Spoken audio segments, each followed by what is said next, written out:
waa'ee sanyii Abrahaamiif Waaqayyo kakuu dhaabeera. Eebbaaf akka ta'aniif yaadaan isaan qabeera. Kanaaf warri filatamoon nuti ijoolleen kakuu daangaa warra cubbamoorraa miilli keenya hin dhaqu. Qomoon keenya qulqulluudhaan nuti sanyii Abrahaamii. Sanyii keenya kan hin ta'in ammaa kaasi abaarami. Warri sun dadhaboota, warri kunis abaaramoo.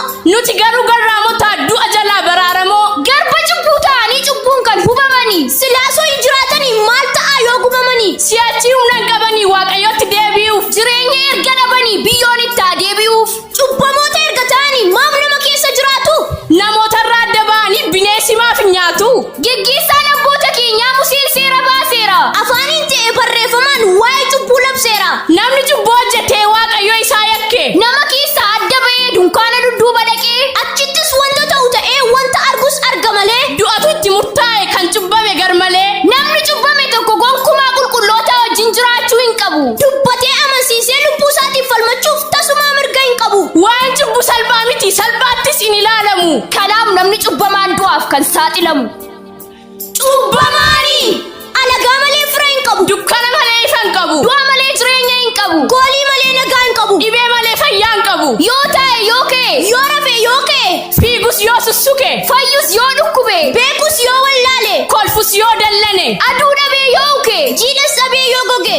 Yoo umriin isaa hojiif ga'e. Hojjetees yoo sooroma ba'e. Cubbamaadhuma. Gatiin cubbuu immoo du'umadha. Namni cubbamaa ta'e akkamiin jireenya argaa? Du'atu lubbuu isaa irratti bonaaf ganna marga. Kanaaf warri cubbamoonni bara isaanii guutummaa gaaggidduu du'aa jala daaddisu hin qaban birmadummaa. Isaaf gugguufuu qabu cubbuuf garba ta'anii. Dhumarrattis du'uu qabu hin jiraatan luba ba'anii. Gonkumaa lafa namaa hin naqan namnis lafa isaanii hin naqu. Akkuma namni isaan dhiise Waaqayyos bakka isaanii hin qabu. Kanaaf akka kanatti cubbamaan rakkachuu qaba. Akkuma hojii isaatti firdiima argachuu qaba. Kakuun ijoollee Abrahaam maal kana qofaaree? Mucaan akka dhalatu dubbatamuu sobaaree. Jaarraa torbaan achitti karaa raajota isaatii Waaqayyo dubbateera kun wareega isaati. Mucaan inni dhalatu waan hundumaa jijjiira. Humna waaqummaa isaatu gatiittii isaarra jira. Isatti marseetu jira surraa ulfinni Waaqayyoo. Gara keenya dhufuuf jira cubbamootaaf garuu wayyoo. Inni Waaqa qulqullaa'aadha isa mudaa tokkoyyuu hin qabne. Ulfina isaas kan eegudha xuraa'aadhaaf bakka kan hin qabne. Kanaaf gaafa dhalachuusaa iddoo guddaan kennameefi. Mootii jabaa ta'uunsaas biyya hundaatti beekameefi. Akkasitti mootiin dhalatee. Kan jaallatus jaallatee. Surraa ulfina uffatee. Kan tuffatus tuffatee. Warra qomoosaa simatee. Cubbamoota immoo ifatee. Garaagarummaan akkasii uumamuusaa dirqama. Guutummaan biyya lafaa cimsaatii walitti himaa. Isin gaa dubbiin kun lammata hin dubbatinaa. Kakuu isa kakatame garmalee hin hiikkatinaa.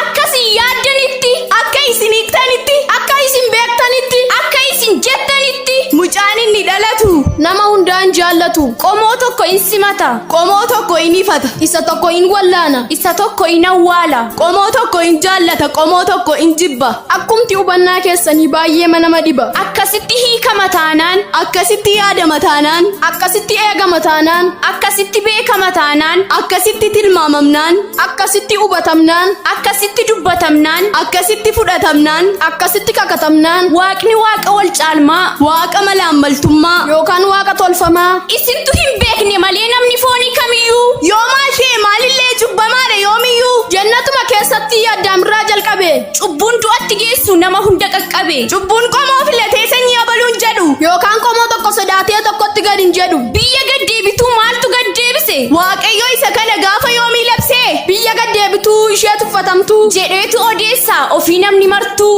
Achitti isaa dhalatu asitti isaa dhalatu. Kakuu dubbatamuuf waaqaan kan raawwatu. Jaarraa torbaan achitti karaa raajota isaatii Waaqayyo dubbateera kun wareega isaati. Mucaan inni dhalatu waan hundumaa jijjiira. Humna waaqummaa isaatu gatiittii isaarra jira. Isatti marseetu jira surraa ulfinni Waaqayyoo. Sirriidha ilaanni kun dhugaadha dubbii amanamaadhas. Jecha afaan Waaqayyooti kakuu qabatamaadhas. Durbini ulfoofti kunoo ilmas hin deessi. Mucaan hin dhalata inni ulfina qabeessi. Qomoo tokko miti hundumaaf dhalata. Furtuusi ol fuudhee of harka galfata. Gooftummaan hundumtuu isaaf kennameera. Dukkanni hundumtuu ifa isaan saaqameera. Akka ogeessonni, gurguddoonni, beektonni odeessanis miti.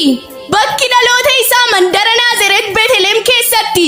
Akkuma gooftummaa isaa bakki dhaloota isaa miti mana keessa. Dallaa horii keessatti tiksituutu arge miti isa ogeessa. Karoorri gooftichaa akkasii wal qooddanii walirtanis miti. Gadi of deebisee hundumaaf dhalata akka fayyanitti. Akkas kunoo jaalala.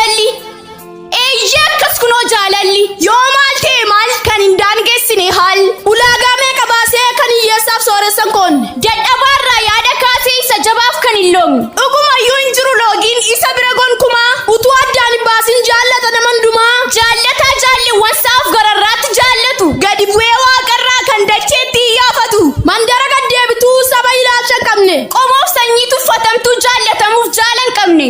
Akka fooniif dhiigaatti warri sanyiin qulqulluu gar tokkotti hiriiranii waaqatti dhiyaatanii iddaaf qomoo lakkaa'anii wal qoodanii wal hiranii. Akka saayinsii qonnaatti hin barbaada sanyiin meesaa.